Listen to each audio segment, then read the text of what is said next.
Bonjour et bienvenue dans cette vidéo, pour cette édition de l'actualité du Real Madrid, en ce mercredi 30 août 2023. Si t'es nouveau sur la chaîne, n'hésite pas à t'abonner, et d'activer la cloche de notification, pour recevoir une notification dès que je publierai une nouvelle vidéo, et mets aussi un j'aime et un commentaire à la vidéo, pour me soutenir. Merci, et commençons.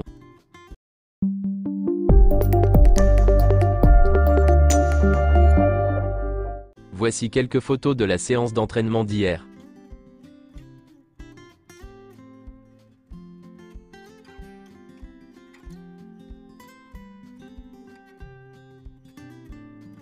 Thibaut Courtois a commencé à récupérer, après son opération.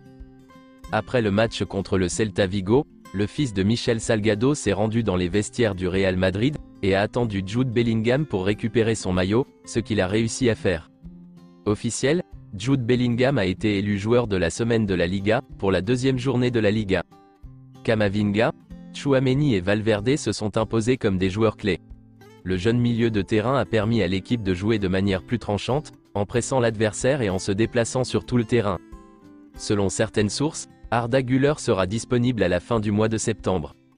Le nouveau gazon est en train d'être installé, dans le nouveau Santiago Bernabéu. Le tirage au sort de la phase de groupe de la Ligue des Champions aura lieu le jeudi 31 août, à 18 h. David Alaba a été convoqué par l'Autriche, pour les prochains matchs de qualification à l'Euro. Régnier pourrait être inscrit sur la liste des joueurs de la Castilla, au cas où aucune offre ne se présenterait pour lui et qu'il resterait. Carlo Ancelotti, lors de l'entretien tenu avec Modric et Kroos, a insisté sur le changement de génération, mais a précisé qu'ils continueront à avoir leur poids au sein de l'équipe, surtout lorsque celle-ci commencera à jouer 2 matchs par semaine. Ancelotti s'est entretenu avec Kroos et Modric. Il leur a expliqué qu'ils continueraient à être importants, mais dans un autre rôle. Carlo Ancelotti a expliqué qu'il ferait toujours partie de l'histoire du Real Madrid, et qu'il continuerait à jouer et à être important. Ils ont compris ce qu'est et ce que signifie le Real Madrid depuis le premier jour. Les bonnes performances de Jude Bellingham, Tchouaméni, Camavinga et Valverde sont à l'origine de la transition. Luka Modric est mécontent de sa nouvelle situation au Real Madrid, mais il ne baisse pas les bras et se battra à chaque entraînement, pour retrouver son rôle incontesté. Ceux qui le connaissent bien assurent que son comportement sera toujours aussi exemplaire. Il sait que la saison est longue. Luka Modric pense qu'il peut encore être un protagoniste au Real Madrid, et est convaincu qu'il sera à nouveau titulaire avant la fin de la saison. Voici une petite déclaration de Fede Valverde. Le meilleur et le pire joueur du Barça ? Le meilleur est Ronald Araujo, il me fascine. C'est aussi mon ami. Mais je ne vais pas citer le pire.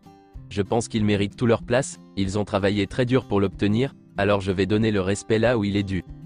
Certaines sources affirment que le Real Madrid aime beaucoup Reece James et Alphonse Davies, et serait prêt à les acheter en 2024. Selon certaines informations, Kylian Mbappé restera au PSG cette saison.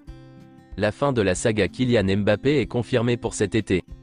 Le joueur a désormais 3 options.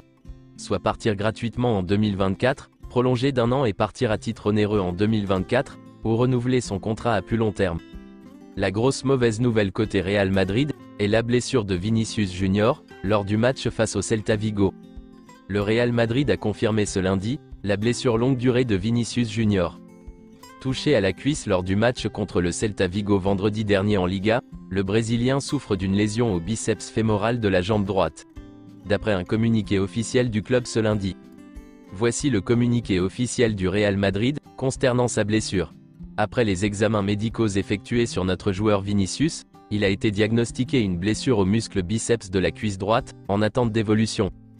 Selon les informations du journal madrilène Marca, cette blessure devrait le tenir éloigné des terrains pendant environ 6 semaines. Vinicius Junior pourrait manquer 2 ou 3 matchs, de la phase de groupe de la Ligue des Champions. Le Real Madrid a reçu de nombreux appels d'agents pour recruter un attaquant, mais comme dans le cas de Militao, le message est qu'il n'y aura pas de recrutement. Le Real Madrid s'est vu proposer plusieurs attaquants, des prêts avec option d'achat, ou une signature importante, mais le Real Madrid reste ferme, le marché est fermé. Le Real Madrid n'a pas l'intention de signer un attaquant, selon les dernières nouvelles. Carlo Ancelotti envisage de revenir à un 4-3-3, après la blessure de Vinicius Junior, avec Joselu comme avant-centre. Joselu sera probablement le joueur qui prendra la place de Vinicius Junior contre Retafe. Gonzalo Garcia pourrait aussi être appelé, pour le match contre Retafe. C'est tout pour cette édition de l'actualité du Real Madrid, et merci de nous avoir suivis. Abonne-toi si t'as aimé la vidéo, mets un j'aime, et à la prochaine pour plus d'infos sur le Real Madrid.